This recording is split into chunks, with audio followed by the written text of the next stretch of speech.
chavos, muy bien. Estoy viendo el calendario. Ya habíamos comentado la fecha para la entrega del trabajo. Bueno, ya ratificarla sería el 7 de junio, ¿vale?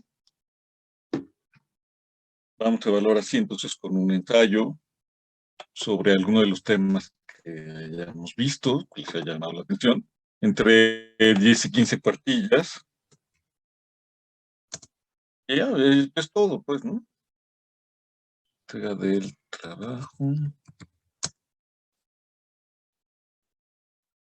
7 de junio, ¿vale? Y me lo mandan a este correo del que les llega el link. Y ya está, no sé si tengan dudas sobre eso, sobre la evaluación. ¿Todo clarísimo? Bueno, ok, entonces la entrega es el 7 de junio. Acuérdense que si lo tienen antes, no me lo entreguen antes porque me hago bolas.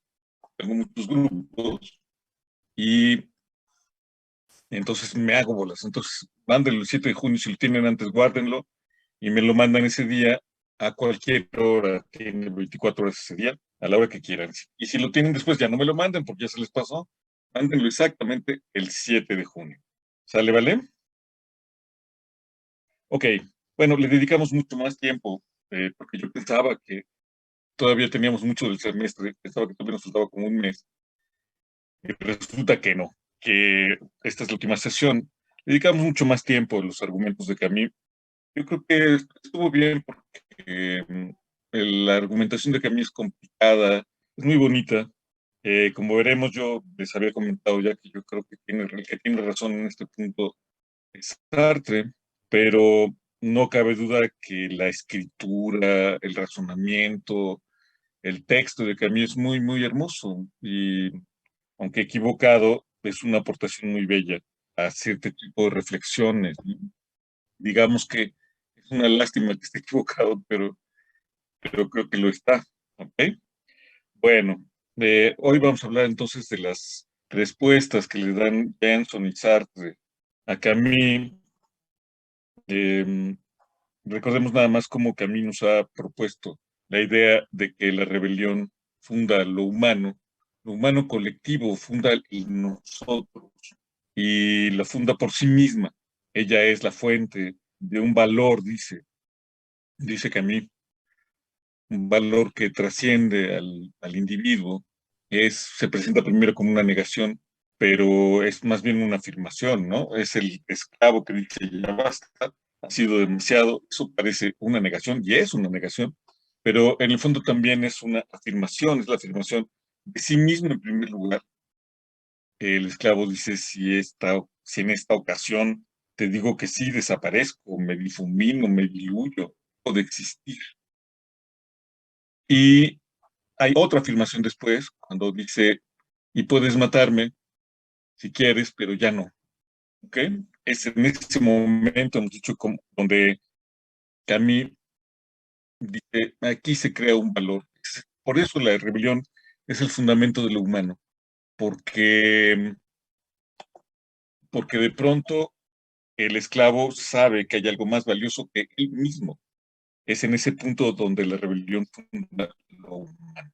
Todo el argumento posterior de Camus va a ser esta exploración de por qué las rebeliones terminan siempre en autoritarismos, en estalinismos, en terror.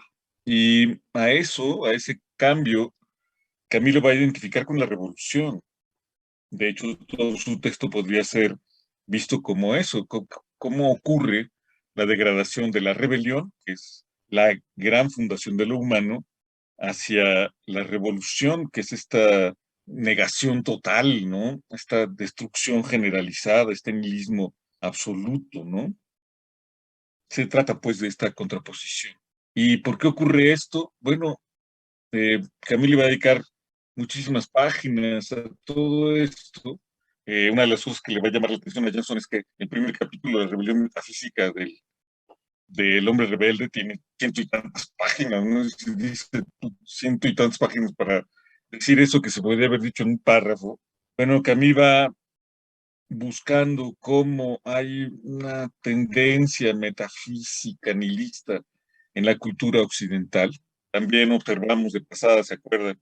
Que hay un sesgo ahí masculino y occidentalista de Camus que es importante, que no vale la pena dejar de lado, que se ha leído poco, en parte justo porque el movimiento de las mujeres no nos había puesto en alerta a todos acerca de estos deslices machistas y patriarcales que tiene toda la filosofía. Bueno, también hay un algo de eso en este hombre rebelde de Camus, que de pronto podemos preguntarnos si se trata de un hombre rebelde masculino o se está refiriendo realmente a todo el género, hombres, mujeres y todo lo demás incluido, ¿ok? En fin, está eso y Camus va a ir viendo cómo el hombre que empieza rebelándose contra la creación, contra Dios, acaba sustituyéndolo a Dios, ¿no? Acaba negando por completo que exista cualquier tipo de divinidad. Y no solo divinidad, aquí a Camus le importa mucho que no solo se niega lo divino como tal, sino que se niega cualquier tipo de trascendencia. Una de sus conclusiones peculiares, extrañas, es que dice que los revolucionarios están asumiendo que solo existe la historia y que todo depende de la historia, que no hay más que la historia.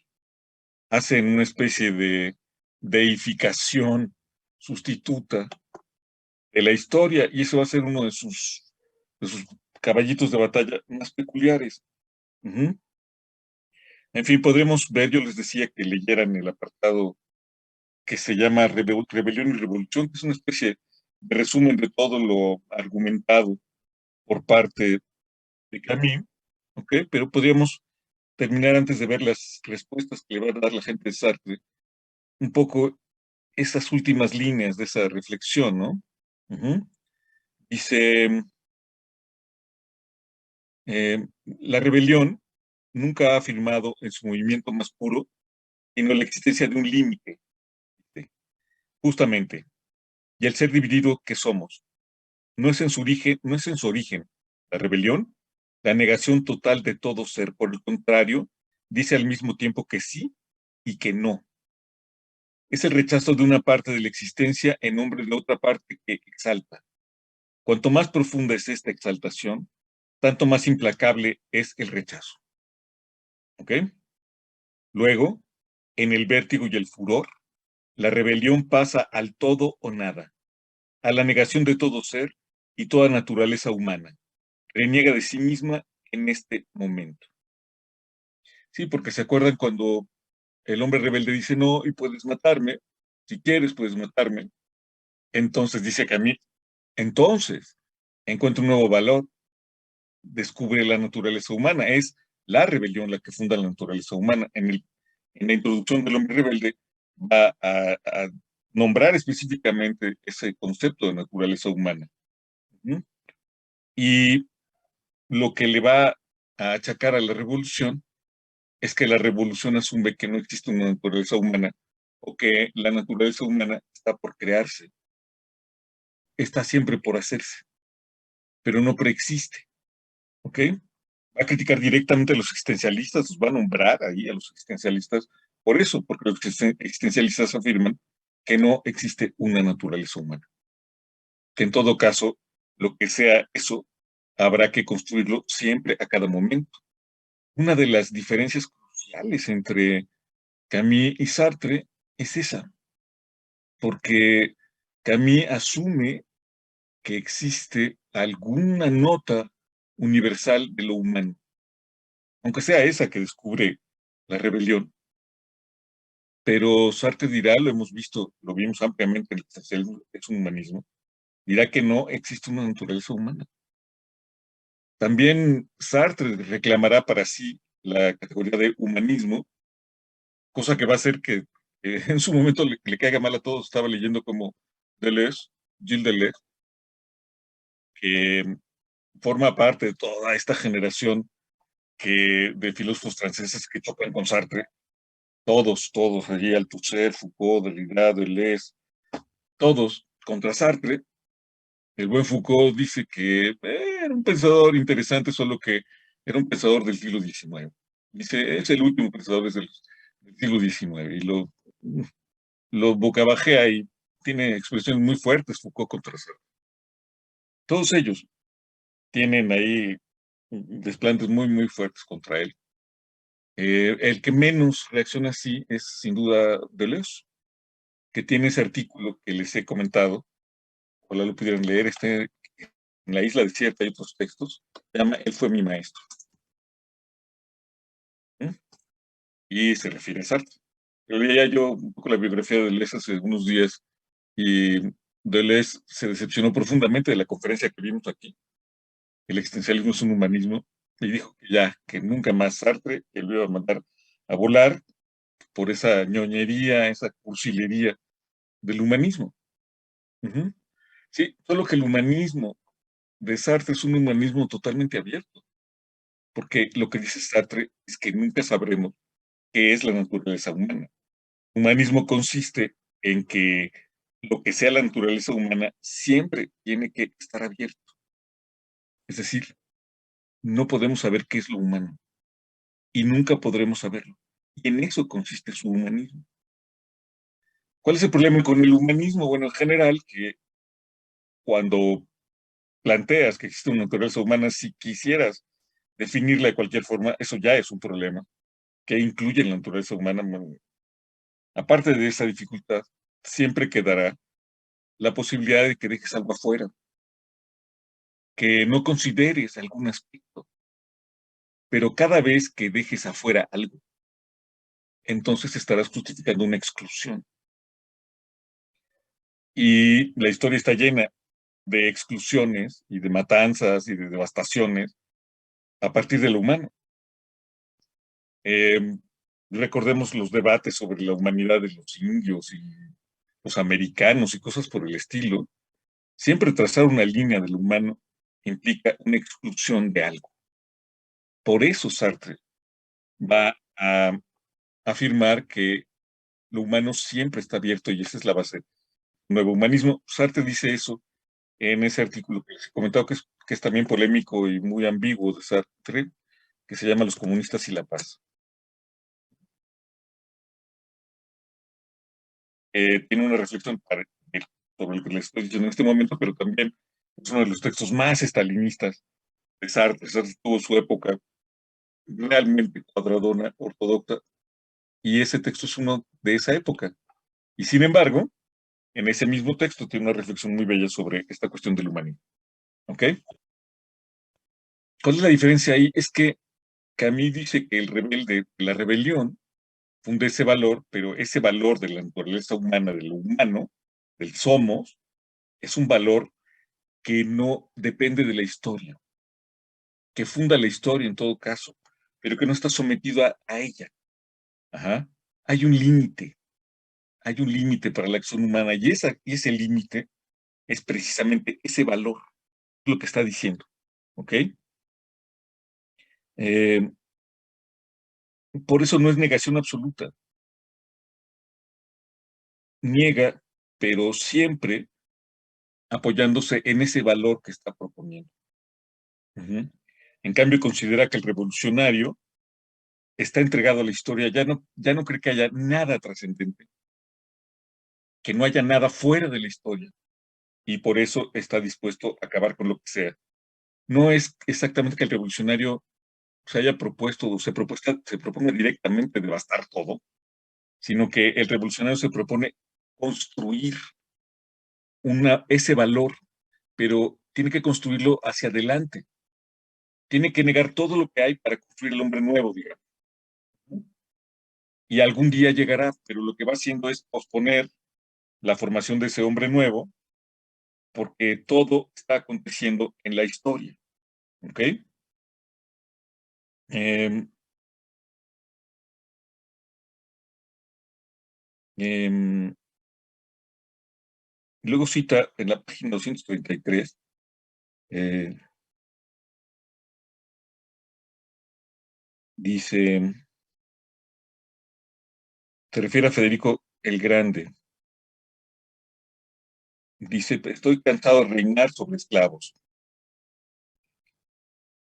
Y dice Camus, para evitar este destino absurdo, la revolución está y seguirá estando condenada a renunciar a sus propios principios, al nihilismo y al valor puramente histórico, para volver a encontrar la fuente creadora de la rebelión.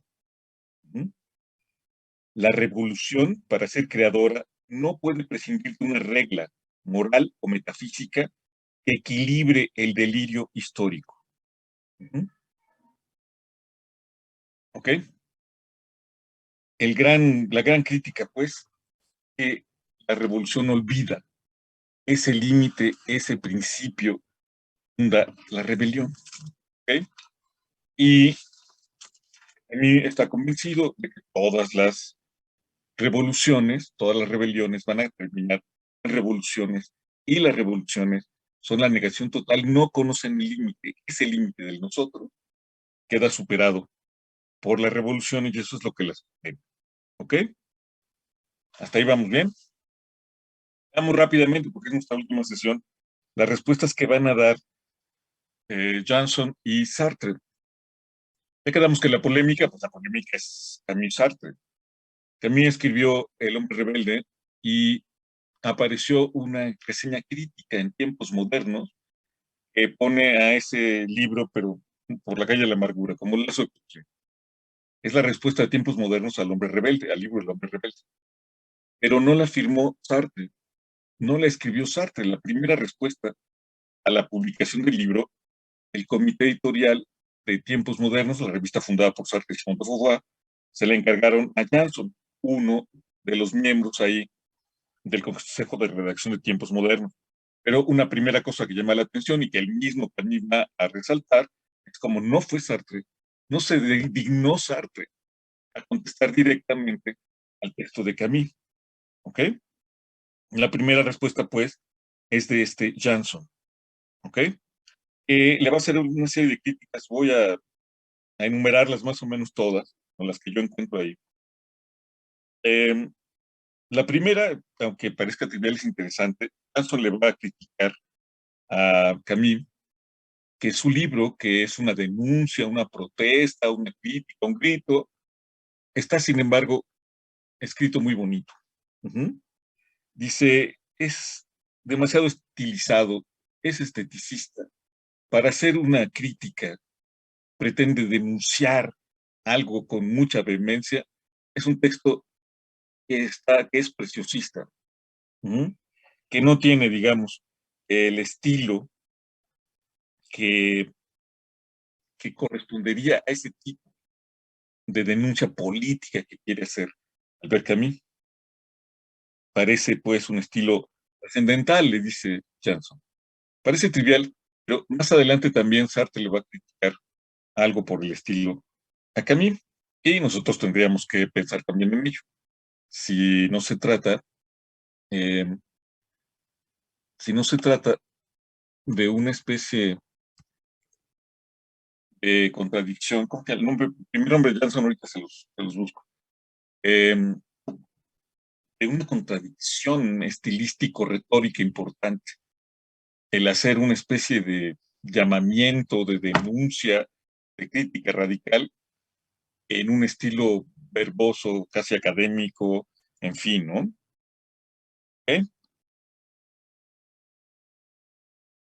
Después Johnson le va a criticar algo que ya hemos hablado. Toda la crítica de Johnson está basada en algo que hemos mencionado cuando hemos visto el texto de Camus, y es que Camus empieza en la introducción del texto, el primer capítulo, el inicio del hombre rebelde, nos propone esta escena en la que el esclavo se revela frente al amo, le dice, no, ya basta, ha sido demasiado, y produce todo este recorrido argumental que va a llevar al nuevo cogito. Yo me revelo, luego somos.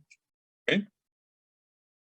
Pero el primer capítulo del texto da un giro en relación a eso, porque el primer capítulo se llama La rebelión metafísica. Y no estábamos hablando de la rebelión metafísica, estábamos hablando de la rebelión de un esclavo que tiene a un amo encima que lo está castigando, que lo está violentando, y se revela frente a ese amo en particular, a esa persona que está allí. Es una escena donde participan singulares, donde participan personas, ¿ok? Pero el primer capítulo, El hombre rebelde, y toda la argumentación del hombre rebelde, no está basada en esa escena, está basada en la rebelión del ser humano contra la creación y contra Dios. Esa es la rebelión metafísica. La primera rebelión, dice Camus, es contra nuestro destino mortal. Es que es una injusticia el que muramos. Es una injusticia que exista la creación y nos rebelamos frente a Dios mismo. Esa es la rebelión metafísica.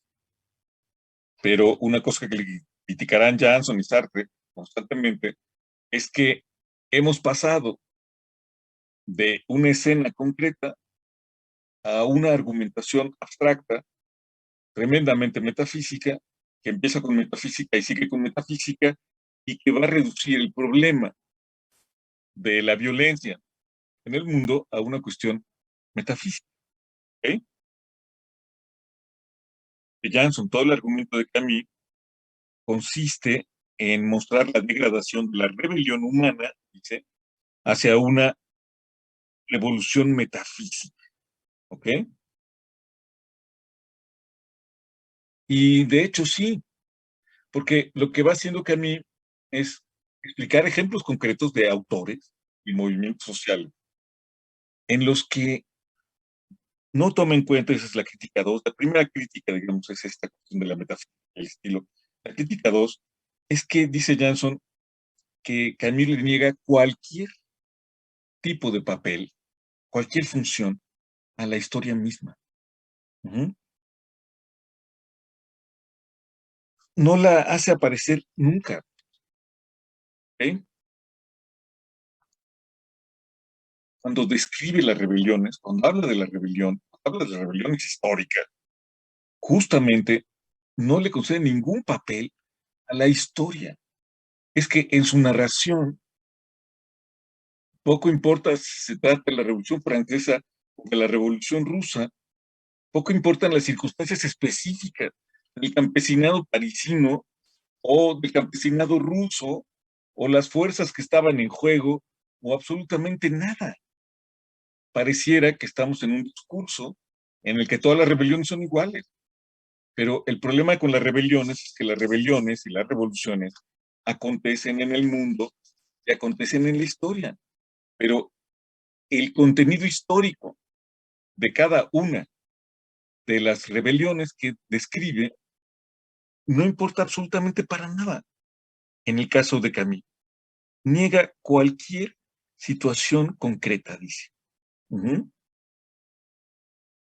Dice más, Jansson dice, no sabe nada de estructuras, ¿ok? No sabe nada de estructuras. Y Jansson, cuando utiliza esa frase, no sabe nada de estructuras, está diciéndole directamente a Camus que no sabe nada de el problema de la estructura en el sentido de Marx. No sabe nada de lucha de clase, no sabe nada de fuerzas productivas, ni de relaciones de producción, no considera absolutamente nada de eso. Y entonces su descripción es una descripción metafísica de principio a fin, ¿ok? Empieza, dice Jansson, con una teoría metafísica y termina con una teoría metafísica. Empieza con una teoría metafísica de la rebelión y termina con una teoría metafísica de la revolución. Y es más, es porque está viendo ya el resultado de la revolución que le atribuye en retrospectiva ciertas características a ese movimiento. No sé si me explico, se parece a Hegel, que cuando ves para atrás todo es necesario, ¿no? Era lógico y estaba escrito que algo iba a pasar, sí, si lo ves siempre desde el resultado final. ¿Mm? Eh, Dice Jansson que en Camus el argumento está construido de tal manera que hay una rebelión, hay una perversión de la rebelión y hay una coagulación ahí nihilista revolucionaria. Todo el argumento está construido en esas tres fases, ¿ok? Que van de rebelión metafísica a rebelión metafísica. Y todo el argumento está construido sobre la idea de que el ser humano quiere ser Dios. ¿Mm?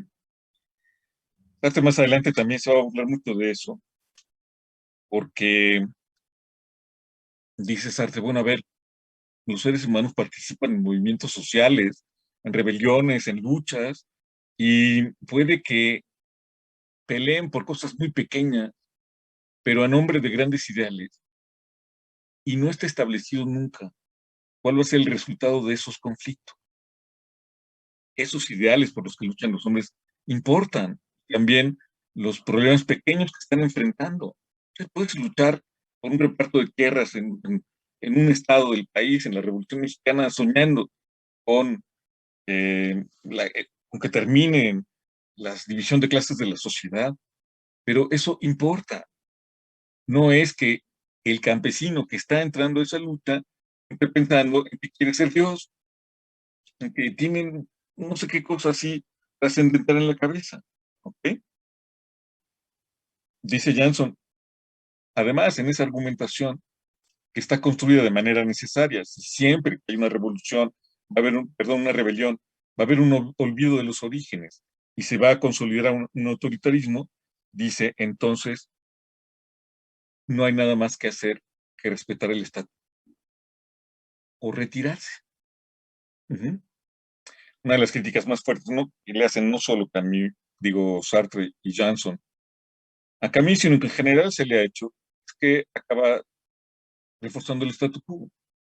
Esa crítica va a volver a aparecer después, cuando este primer conflicto que tienen ellos, ahora por el hombre rebelde, se va a reproducir cuando venga la independencia de Argelia en los años 60, y otra vez van a estar en posiciones contradictorias, porque Camus, que paradójicamente nació en Argel, en Argelia, era pied noir, acaba apoyando a Francia en la revolución de independencia argelina, ¿no? Y es que en general, yo creo que sí se sigue de la forma de argumentar de Camus, pues no nos deja ninguna salida, no hay nada que hacer. Ajá. Pero plantear que no hay nada que hacer es de alguna forma ya estar apoyando a los poderes constituidos tal como son en el actual statu quo. Si yo digo que no hay nada que hacer en México, pues entonces lo que hago es que estén muy contentos todos los que dominan en este país y se reparten la riqueza de este país, ¿no? ¿Ok? No hay nada que hacer, pues, más que respetar el estatuto, ¿ok? Eh,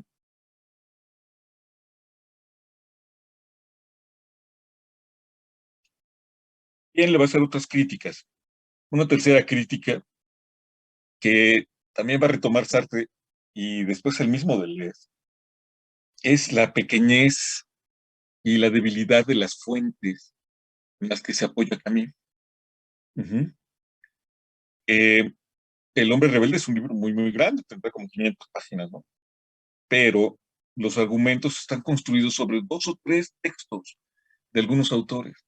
Dice Jansson, está construido sobre 18 páginas de la fenomenología del espíritu de Hegel, está constituido, están los números ahí, está construido sobre 25 páginas de Marx, está construido sobre dos o tres proclamas stalinistas de Stalin, y ya está. Sartre le va a criticar muy duro y muy abusivamente, también Sartre exageraba que su formación como filósofo pues era muy, muy chafa, ¿no? Y, y bueno, eso también se ha esgrimido por los comentaristas, no por ellos mismos, sino por los comentaristas de la polémica, porque Sartre era un filósofo, digamos, de una clase social privilegiada, que estudió en las mejores escuelas, estudió en la Escuela Normal Superior, tuvo los mejores maestros, tuvo todas las condiciones sociales, de clase para estudiar, y que a mí estudió en Argelia, en un colegio ahí X, y sus fuentes y su formación eran muy, muy dispares. ¿Ok? Un argumento clasista que nosotros podíamos más o menos desechar. También en ese mismo texto de Deleuze que les he comentado, que les escribí hace un momento, él fue mi maestro, también se refiere de pasadita a mí y también lo considera un profesorcillo ahí menor a ese nivel, ¿no? Podríamos nosotros evaluar si nos gusta o no nos gusta esta, esa, digamos, un poco ad hominem, ¿no? Abusiva. Las críticas que le hacen.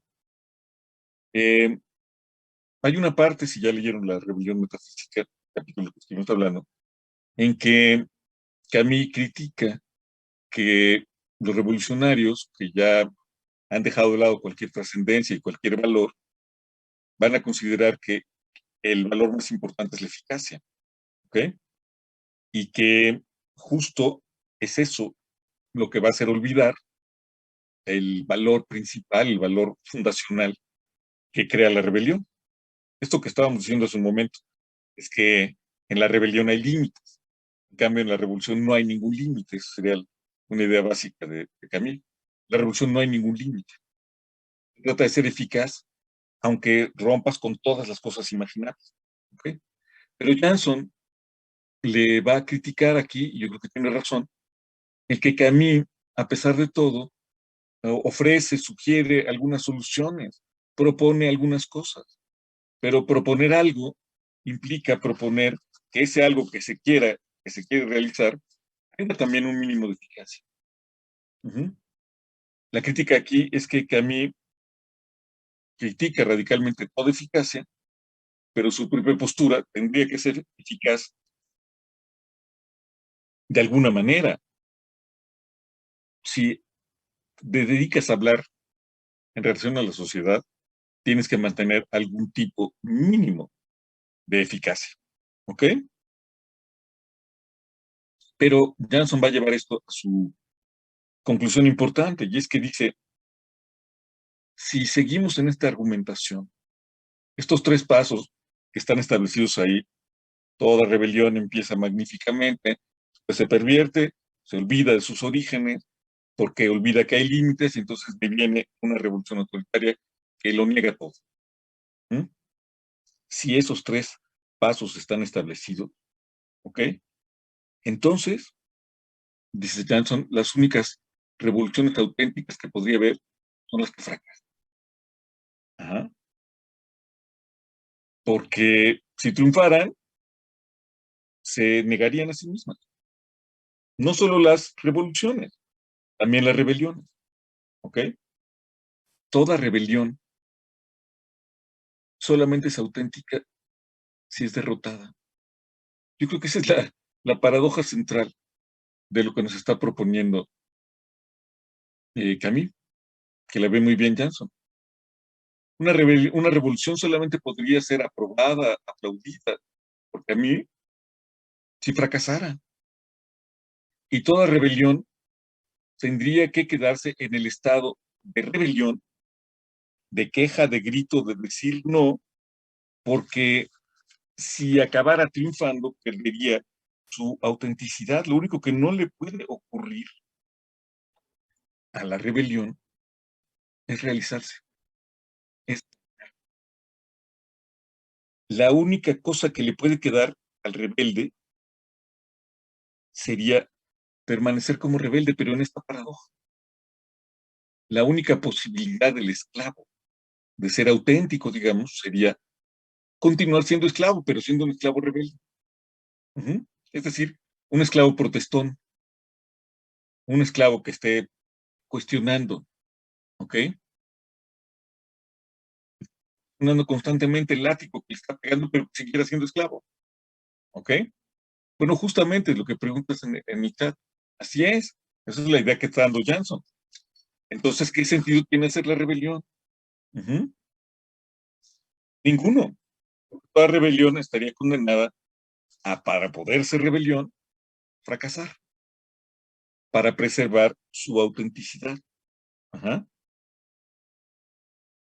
El rebelde, además, para preservar su autenticidad, necesita no planear nada. Es que uno de los problemas de la revolución es que la revolución quiere ser eficaz. Quiere lograr determinadas cosas y las quiere lograr ya. Toma acciones que pueden ser en efecto desalmadas para alcanzar determinados resultados. Pero el rebelde, cuando se rebela, no plantea nada, no planea nada. no tiene ningún programa. Por eso les decía cuando veíamos el texto de Camus, que es importante ver cómo la rebelión es contingente, es el fundamento de sí misma. El hombre rebelde no se revela para X, se revela porque tiene que existir, pero no está enarbolando un programa revolucionario, no planea nada. Entonces, eh, dice Jansson, pues como no planea nada, entonces está condenado a fracasar, porque ni siquiera sabe exactamente qué podría triunfar, ¿ok? Una rebelión, entonces, muy gritona, muy protestona, pero que no llevaría exactamente a nada, ¿no? No sé cuántas críticas llevamos, creo que 5, ¿no? Según yo, la crítica 6 que hace Jansson es que Camus está buscando un refugio, una especie de coartada para retirarse de toda lucha real. Jansson cubre ahí que El hombre rebelde es un texto que produce Camus para poder justificar su retiro de la acción de la vida pública.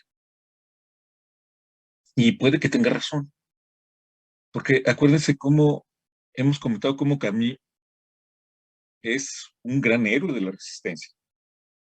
Durante la Segunda Guerra Mundial, Camus es mucho más activo que Sartre y Simón y todos sus cuates. Es realmente un héroe, dirige la revista Combat y se parte el queso, arriesga la vida en serio en la resistencia. Es un gran, gran héroe de la resistencia. Pero hacia el final de la Segunda Guerra, justo terminando la Segunda Guerra, escribe El hombre rebelde. Y dice Jansson es que lo que quiere hacer también es retirarse de la lucha, ¿ok? Y puede que tenga razón, porque después de la publicación del Hombre Rebelde, Camus en efecto se retira y deja de escribir filosofía. Este es su último gran texto de filosofía. Escribe críticas literarias, escribe artículos de periódico, pero nunca vuelve a producir una gran obra y nunca vuelve a comprometerse, salvo quizá en la independencia de Argelia, pero por el lado más terrible, vuelve a participar. Puede que tenga razón Jansson, que más allá de las eh, incongruencias o inconsistencias teóricas, académicas, formales del hombre rebelde, lo que pase es que se trate de eso, de un texto en el que Camus está buscando la forma de evadirse del mundo real. Yo creo que una imagen así es la que nos presenta Simón de Beauvoir. Yo te había recomendado este texto. Mm,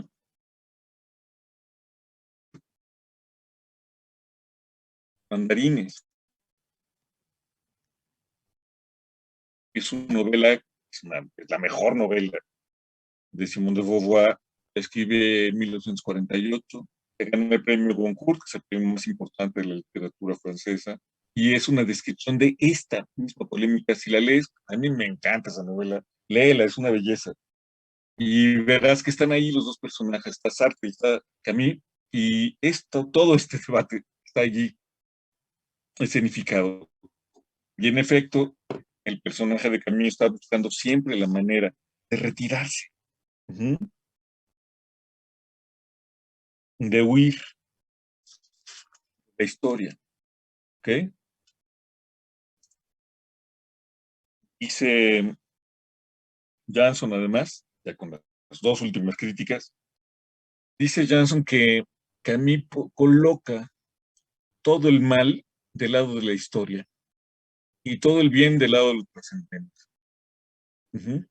Acuérdense, lo que está diciendo Camus es que la rebelión postula un valor que es trascendente, una naturaleza humana, un límite, un algo que está antes de la historia o más allá de la historia.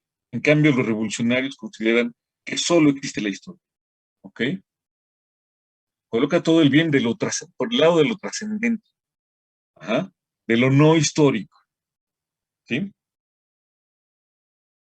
Entonces, su postura es que los revolucionarios consideran que solo existe la historia. Ajá. Y que, por ejemplo, de lo que se trata es de construir al hombre nuevo. ¿Cómo vamos a construir el hombre nuevo? Bueno, pues para empezar vamos a negar todo lo que ha existido y vamos a construir el hombre nuevo. Ujú. Sin ningún límite. Negamos todo lo que ha habido y construimos al hombre nuevo. Y lo construimos en el futuro, mientras vamos matando dos o tres personas. Acuérdense que además todo el argumento es que la filosofía es el asesinato. Entonces el revolucionario, el asesinato de todos los que sea posible hoy para construir el hombre nuevo mañana. Todo eso va a pasar en la historia. ¿Ok?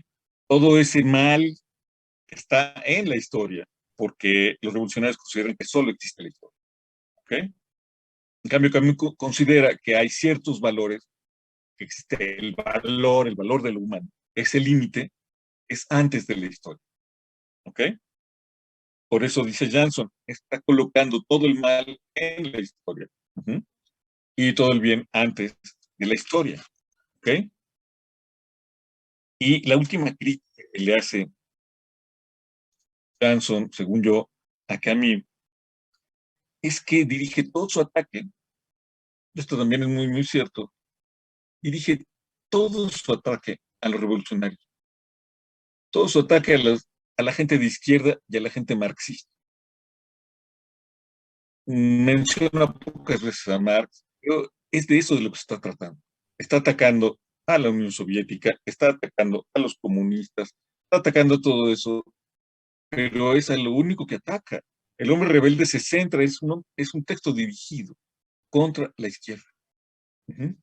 Y Jansson le preguntará, y bueno, ¿y por qué nada más a la izquierda, no? ¿Qué es lo que pasó aquí, no? Termina Jansson diciendo que El hombre rebelde, pues es un gran libro, pero es un gran libro fallido. ¿Ok? ¿Hay dudas, broncas, problemas? ¿Todo bien? ¿Más o menos? Todo bien. Perfecto. Bueno, veamos rápidamente algunas poquitas de las críticas de Sartre. Sobre este punto es que, a ver, entonces, Camus publica El hombre rebelde. En tiempos modernos, la revista de Sartre le contestan con una reseña que hace Jansson, que es la que acabamos de comentar. Después de eso, Camus responde con una carta al director. Ajá. Eh, de ahí empieza a ver toda la jiribilla, porque ya dijimos uno. Sartre no se dignó a escribir la primera reseña sobre Camus, sobre el libro de Camus, sino que se lo dio a una chichincha. Camus capta luego el gesto y por eso en lugar de escribirle a Jansson, que es el autor de la reseña, le escribe al director, porque Camus está asumiendo que lo que dice Jansson es lo que piensa Sartre. Está asumiendo que Jansson escribió como tinterillo un texto que le encargó Sartre y que seguramente en el comité de redacción de tiempos modernos discutieron los puntos centrales de lo que le iba a contestar Janssen a Camus. Por eso Camus le dirige la carta al director, aunque no haya sido el director el que le escribió el texto. ¿Ok? Bueno, Sartre empieza su respuesta después de la carta de Camus. Sartre directamente le va a contestar a Camus. ¿Ok? En una respuesta breve, porque seguramente Sartre, bueno, lo dice ahí, respalda absolutamente todos los planteamientos de Jansson. Es muy posible que sí, que Jansson haya actuado como tinterillo de una serie de argumentos y posturas que se discutieron en tiempos modernos y que él simplemente puso por escrito porque Sartre no se dignó a rebajarse a debatir ahí. ¿Ok? ¿Qué le dice Sartre a Camus? Bueno, primero empieza con un tono personal muy, muy fuerte. Le dice aquellas famosas frases de nuestra amistad era difícil, siempre fue difícil, pero la voy a extrañar, porque Sartre sabe que estas respuestas son devastadoras y que son una llamada al conflicto terrible. Y en efecto, estos dos grandes filósofos nunca volvieron a ser amigos, nunca se volvieron a hablar. Y cuando muere Camus, Sartre escribe un texto laudatorio. A mí me parece un buen texto, reconociendo muchas cosas de Camus, pero hasta que muere, ¿ok? Acá empieza su respuesta así, uff, nuestra amistad era complicada, pero ya no va a existir y la voy a extrañar. Uf. Y luego le dice, usted ha devenido un contrarrevolución. Y en efecto, porque el hombre rebelde está dirigido contra toda la izquierda, contra los comunistas, es un texto directamente contrarrevolucionario. Ujú. Le dice también que se sorprende Sartre, esto es lo que tiene que ver con lo del estilo, se sorprende Sartre porque ya en ese momento criticar a Camus se había vuelto un sacrilegio. Camus tiene un gran éxito en la sociedad francesa, todo el mundo quiere a Camus, y entonces criticar a Camus se ha vuelto, uff, una causa horrible. Todo el que critica a Camus acaba siendo de los malos. Y yo creo que eso nos pasa también en buena medida hoy, cuando menos en la Facultad de Filosofía y Letras de la UNAM. Criticar a Camus puede ser visto como uno de los más malos. Se pregunta Sartre, ¿y por qué criticarlo usted se ha convertido en un sacrilegio? ¿No? ¿Ok? Le va a criticar Sartre en específico a Camus, que dice que Camus se siente fuera de la historia. ¿Mm? En todo este argumento de que los revolucionarios consideran que solo la historia existe, que los revolucionarios endiosan a la historia, también para captar eso tendríamos que recordar cómo el marxismo es muy fuerte en el siglo XX, y una de las cosas que tuvo la recepción de Marx es que se asumía que Marx había descubierto las leyes de la historia. Todavía Althusser, en 1964-65, era capaz de decir que Marx había descubierto el continente científico de la historia, así como Newton había descubierto el continente científico de las ciencias naturales. El materialismo histórico aparecía como la ciencia de la historia. En el CCH, en México, cuando se funda, hay materias de materialismo histórico, y en la carrera de historia se llevaban materias de materialismo histórico que eran propiamente la teoría de la historia. Se asumía que la historia era una especie de flujo necesario y que existían reglas y leyes de esa historia. En, Al inicio del siglo XX se piensa en la historia eso como un deus ex machina, uh-huh, una fuerza material real, efectiva, y una especie de hipostatización de la historia. Y es en ese ambiente que Camus está escribiendo esta crítica a estos revolucionarios que creen que solo existe la historia, que están entregados a la historia. Para ellos no hay más que historia. Ajá. No es fácil captar el filo de esa crítica hoy, está criticando de relativismo, uh-huh, pero también de un cierto determinismo que viene de lecturas de Marx. Ajá. La idea de que la historia va hacia algún lado, por ejemplo, al comunismo, y que hay un sujeto de la historia, el proletariado que va a llevar adelante esa historia. Esa es la versión estalinista y, digamos, más vulgar de la historia. ¿Ok? Que a mí pelea un poco con esa idea. Uh-huh. Sartre le va a decir, entonces, a Camus, que Camus se siente fuera de la historia. Como critica tanto la historia, como considera que estos que solo creen en la historia están enajenados o algo así, entonces él se coloca fuera de la historia. Y Sartre le dirá que no hay manera de colocarse fuera de la historia. Cuando Camus ve las rebeliones y las revoluciones desde su óptica general, abstracta, trascendente, cuando no considera ningún elemento histórico específico de cada revuelta, porque cada revuelta es específica, responde a contradicciones específicas, a situaciones singulares, a poderes, estructuras, economías, historia de cada uno de los participantes específicos. Pero a mí nunca considera eso. Se coloca fuera de la historia. ¿Ok? Sí, ándale, sí, exacto. Es ya póstumo. Ajá. Y Sartre le dice, no hay forma. No hay forma de colocarse fuera de la historia.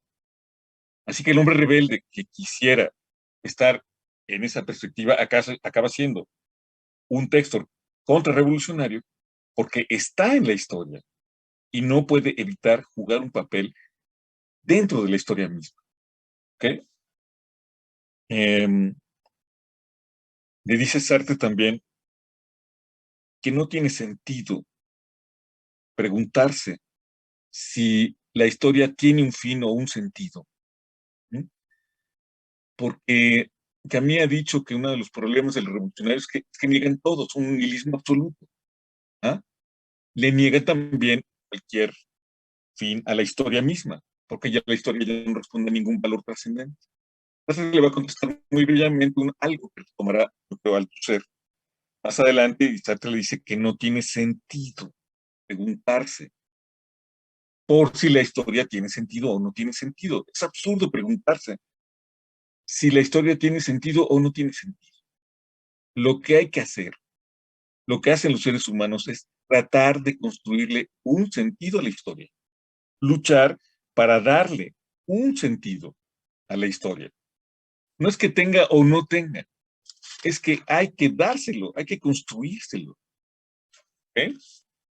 Eso es lo que intentan los seres humanos. La historia, dirá Althusser 40 años después, es un proceso sin sujeto ni fines. ¿Ok? La historia no va a ningún lado y no la lleva adelante nadie, ninguna entidad. Pero contra todo hegelianismo, Althusser dirá la historia es un proceso sin sujeto ni fines. ¿Ok? Sartre dirá, en ese marco podría estar de acuerdo.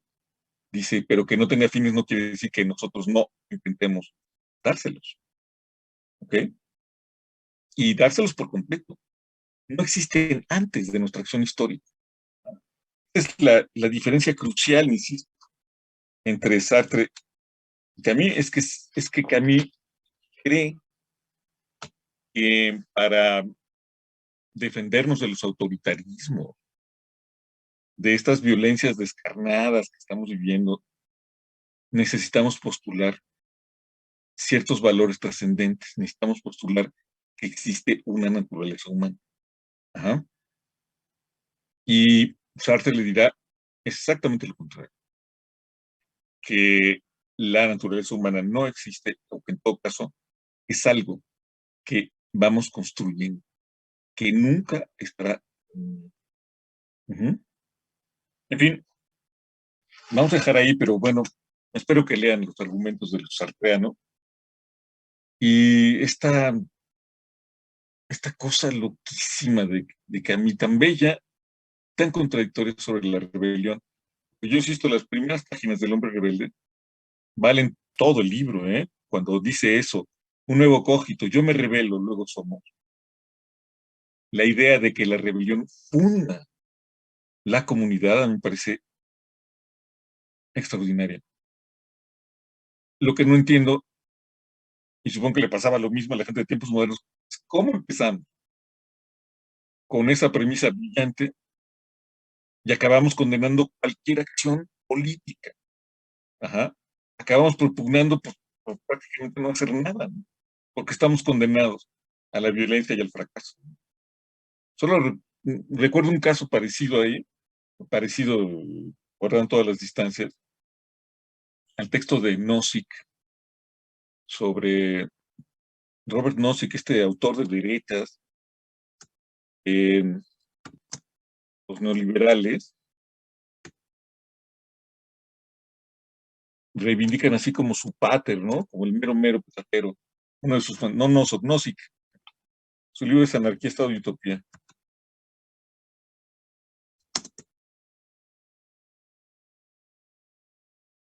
¿Mm?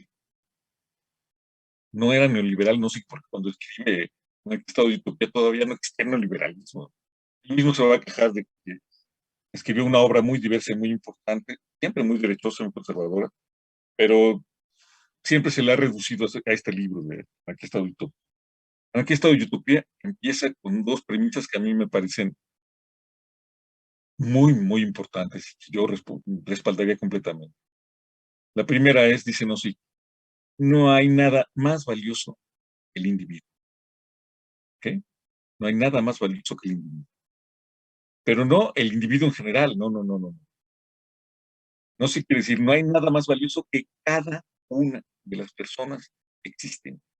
Cada uno, el singular, tú, el único irrepetible, cada uno único e irrepetible es lo más valioso que existe. Esa es la premisa. Y la premisa 2 es, no se justifica que nadie se sacrifique por nadie. Y claro, dice uno, bueno, a ver, pero en un momento, un mundo tan desigual, tan arbitrario, pues ni modo, hay que sacrificarse. No, pero lo que dice no es que es justo eso. El mundo tendría que ser de tal manera que nadie tuviera que sacrificarse por nadie. Nadie tendría que dejar de vivir para que alguien más viva. Ajá. Esas son sus dos premisas luminosas. Lo más valioso que existe es el singular, cada uno. Y no se justifica que nadie tenga que sacrificarse. Ya sé, en este mundo hay que sacrificarse, sí, pero el mundo tendría que ser de tal manera que nadie tuviera que sacrificarse por nadie. Me parecen premisas luminosas, pero no sí que en su libro estaba justificando la esclavitud. Verdaderamente increíble. Acaba produciendo un engendro terrible en que postula el Estado mínimo y acaba diciendo que la esclavitud, pues la esclavitud está bien. Uf, ¿cómo pasamos de esas premisas luminosas a ese resultado? El único otro caso que conozco es este del hombre rebelde. ¿Cómo pasamos de esas páginas extraordinarias?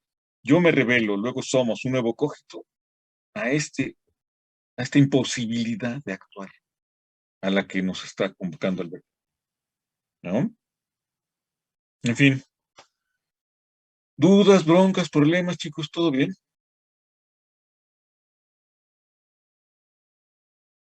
¿Sí? Bueno, sale, vale, chicos. Entonces hay que entregar el trabajo el 7 de junio a la hora que quieran, pero no antes ni después.